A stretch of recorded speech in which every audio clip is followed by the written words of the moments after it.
नमस्कार दोस्तों, जैसा कि आप लोगों को पता है कि रेलवे ग्रुप 2 में लगातार एनसीईआरटी से ही सारे साइंस के क्वेश्चन पूछे जा रहे हैं।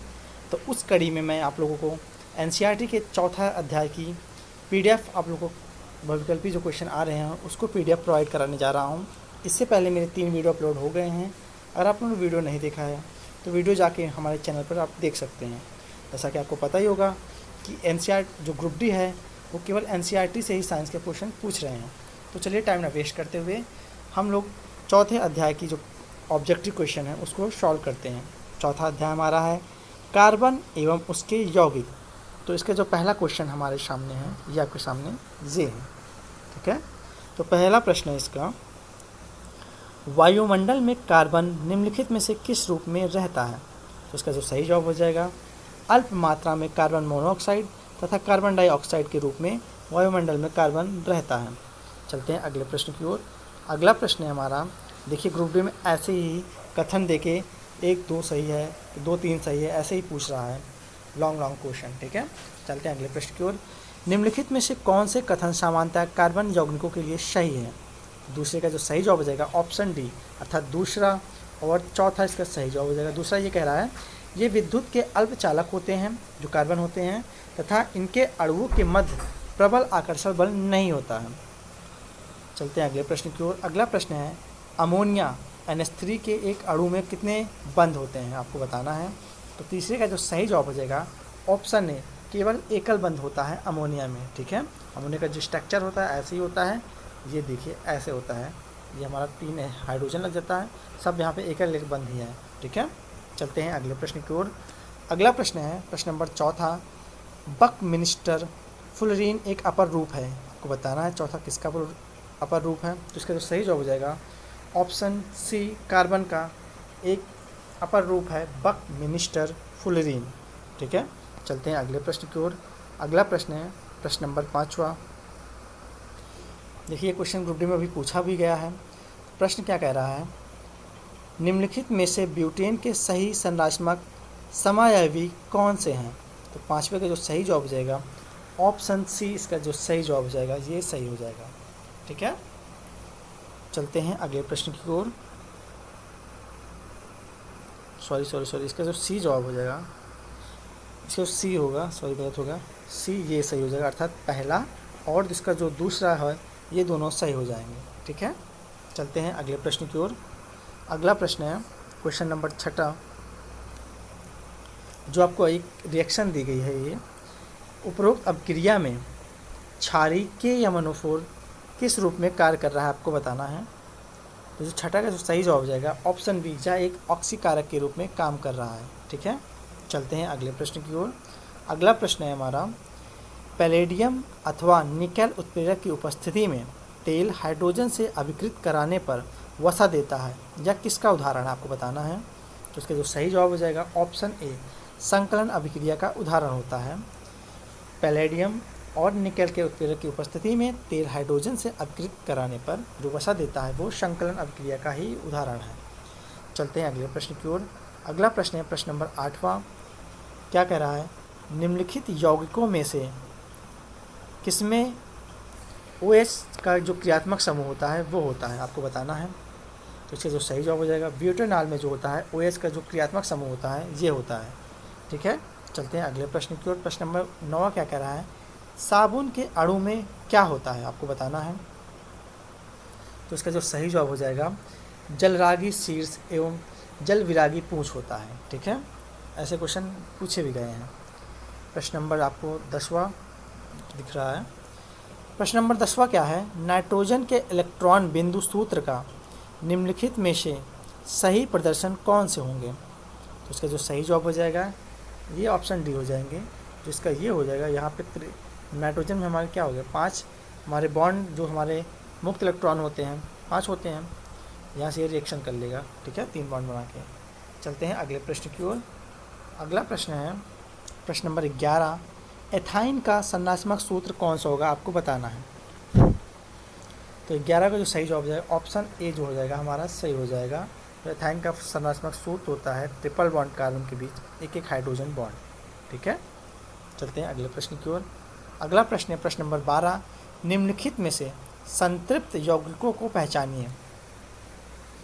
जो प्रश्न नंबर 12 है इसका जो सही जवाब हो जाएगा ऑप्शन डी। ऑप्शन डी अर्थात दूसरा और तीसरा जो इसका हो जाएगा ये हमारा असंतृप्त यौगिक है। असंतृप्त यौगिक क्या होते हैं? जिसमें डबल बॉन्ड या ट्रिपल बॉन्ड होते हैं वो हमारे असंतृप्त यौगिक होते हैं।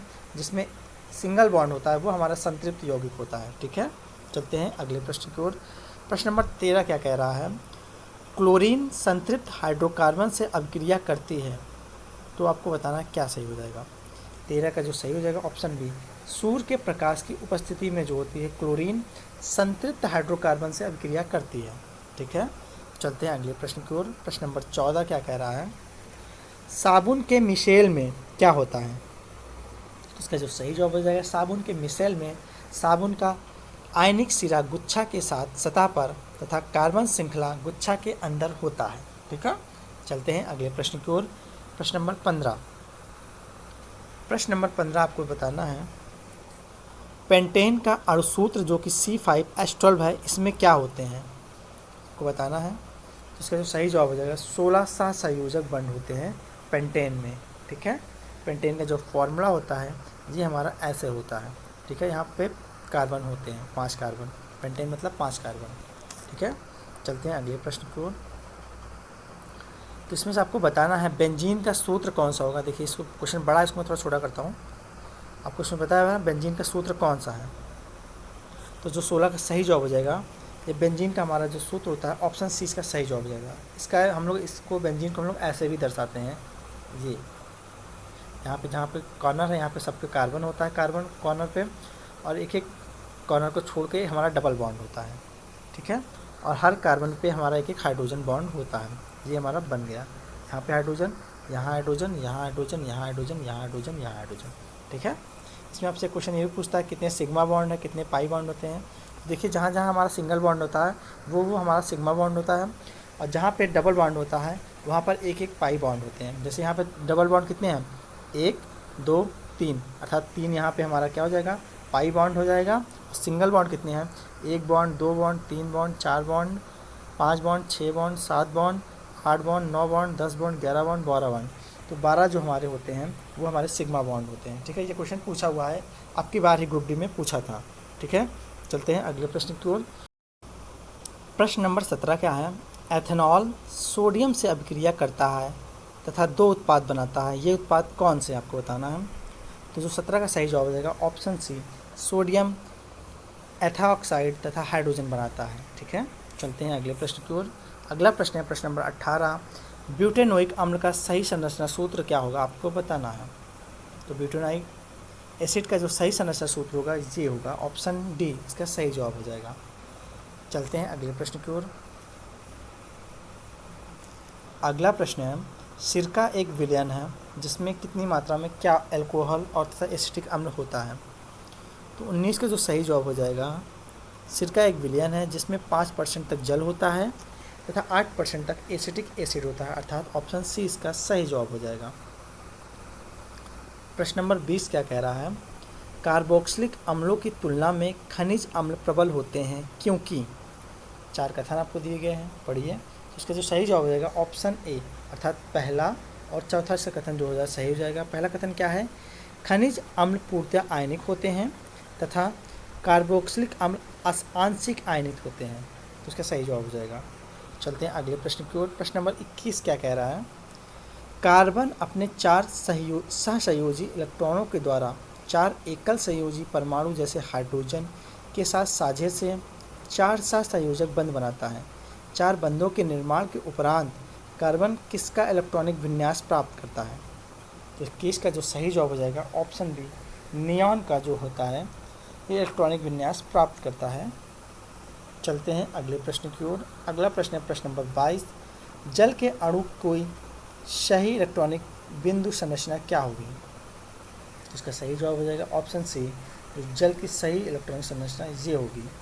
ठीक है, चलते हैं अगले प्रश्न की ओर।